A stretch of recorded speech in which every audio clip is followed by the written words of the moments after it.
खबर असम से है और बड़ी खबर है। विधानसभा चुनाव को लेकर सीएम योगी आदित्यनाथ ने प्रचार का मोर्चा संभाल लिया है।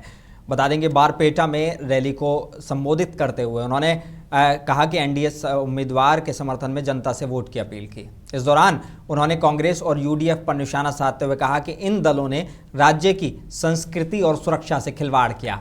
वहीं उन्होंने हेमंत बिस्वा शर्मा के नेतृत्व में विकास और विरासत को आगे बढ़ाने की बात कही है। ये कांग्रेस हो या यूडीएफ, इन लोगों को जब भी अवसर मिला है इन्होंने भारत और भारतीयता को ही अपमान किया है। लगातार इनके द्वारा अपमानित किया गया है। यूडीएफ तो असम के अंदर घुसपैठ की जननी है, घुसपैठियों को प्रश्रय देती है, घुसपैठियों के बल पर असम की सत्ता को कब्जा करना चाहती है। कांग्रेस उनके साथ सहयोगी बन करके असम की संस्कृति के साथ खिलवाड़ करने का काम कर रही है। लेकिन एनडीए की डबल इंजन की यह सरकार असम को असम की संस्कृति के साथ जोड़ करके असम की सांस्कृतिक धरोहर को सुरक्षित करते हुए, उसका संरक्षण करते हुए एक एक घुसपैठी को असम की धरती से बाहर करके यहां की डेमोक्रेसी को चेंज करने की साजिश को विफल करने का काम अगर कोई कर रही है तो डबल इंजन की एनडीए की असम की सरकार कर रही है। वह विरासत का सम्मान भी कर रही है और असम के अंदर बेहतरीन विकास का काम भी कर रही है। बहनों और भाइयों, ये काम केवल मोदी जी के मार्गदर्शन और नेतृत्व में डबल इंजन की एनडीए की भारतीय जनता पार्टी की सरकार ही कर सकती है।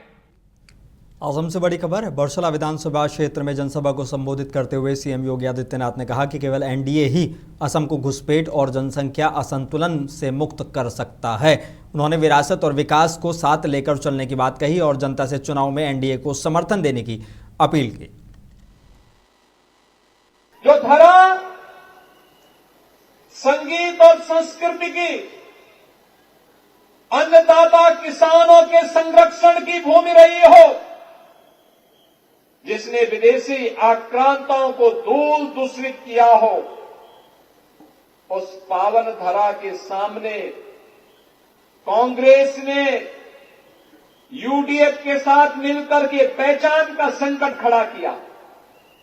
ये पहचान का संकट किसी एक क्षेत्र में नहीं था, असमिया जाति के सामने, यहां की माटी के सामने, यहां की बेटी के सामने ये पहचान का संकट किसी ने खड़ा किया था।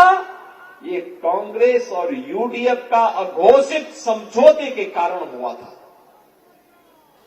तुष्टीकरण की नीति पर चल करके इन्होंने असमिया पहचान को पूरी तरह समाप्त करने का कुत्सित प्रयास किया। इन्होंने यहां की माटी के साथ घुसपैठियों को घुसा करके असम के सामने पहचान का संकट खड़ा किया। शासन की, असम के नागरिकों की, असम की बहनों की, असम के नौजवानों के हक पर घुसपैठियों के माध्यम से डकैती डलवाने का काम। देहरादून से बड़ी खबर है। मुख्यमंत्री पुष्कर सिंह धामी ने कहा कि देहरादून नगर निगम को देश के अग्रणी शहरों में शामिल करने का लक्ष्य है। उन्होंने बताया कि स्वच्छता, जलापूर्ति, सीवरेज और स्मार्ट सिटी परियोजना पर तेजी से काम हो रहा है। प्रधानमंत्री नरेंद्र मोदी के मार्गदर्शन में गरीबों को आवास देने और शहर को आधुनिक और सुगम बनाने की दिशा में सरकार लगातार प्रयास कर रही है। 2 परियोजनाओं का यहाँ पर लगभग 4 करोड़ की लागत से अधिक की योजनाएं हैं। इनका विकास कार्यों का लोकार्पण और शिलान्यास भी किया है। मुझे पूरा विश्वास है कि इन योजनाओं के माध्यम से देहरादून निश्चित रूप से विकास, विश्वास और भविष्य की नई ऊंचाइयों पर आगे बढ़ेगा।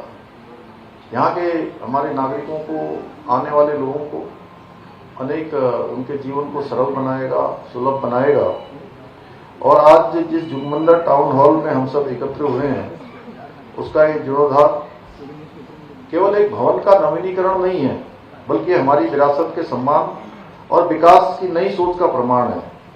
अब ये हॉल देहरादून की नई पहचान का प्रतीक बन चुका है। अगर मैं इसको नए पहचान का प्रतीक कह रहा हूं तो इसमें कोई अतिशयोक्ति नहीं है। जहां अतीत की गरिमा भी है और भविष्य की अनेक संभावनाएं भी हैं। लखनऊ से बड़ी खबर, सपा प्रमुख अखिलेश यादव ने केंद्र और राज्य सरकार पर तीखा हमला बोला है। उन्होंने कहा कि देश में अमृतकाल नहीं बल्कि संकट काल चल रहा है। सपा गांव-गांव जाकर डॉक्टर भीमराव अंबेडकर की जयंती मनाएगी और संविधान पर चर्चा करेगी। अखिलेश यादव ने आरोप लगाया कि मौजूदा सरकार संविधान को कमजोर कर लोकतंत्र की जगह एक तंत्र लाना चाहती है।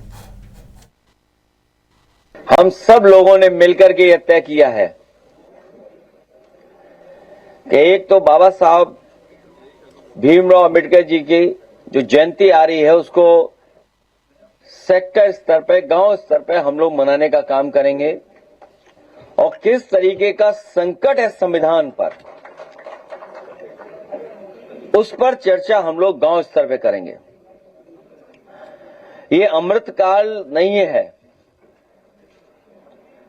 ये सनातनियों का संकट काल चल रहा है।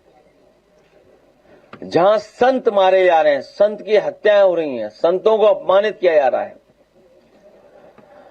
हम सब वो समाजवादी लोग हैं जो बाबा साहेब भीमराव अंबेडकर जी के दिए हुए संविधान, डॉक्टर राममनोहर लोहिया जी के जो दिखाया हुआ रास्ता और नेताजी ने जो हम सब लोगों को समाजवादी विचारधारा विरासत भी दी है, उस पे चल करके समाज को नई दिशा देना चाहते हैं। और लखनऊ से बड़ा बयान सामने आया है। सपा प्रमुख अखिलेश यादव ने कहा कि हम बाबा साहब के संविधान और समाजवादी विचारधारा पर चलना चाहते हैं, जबकि बीजेपी हर चीज बेचकर मुनाफा कमाने में लगी है, जिससे महंगाई बढ़ रही है। भारतीय जनता पार्टी सौदागर की तरह काम कर रही है, हर चीज को बेच रही है।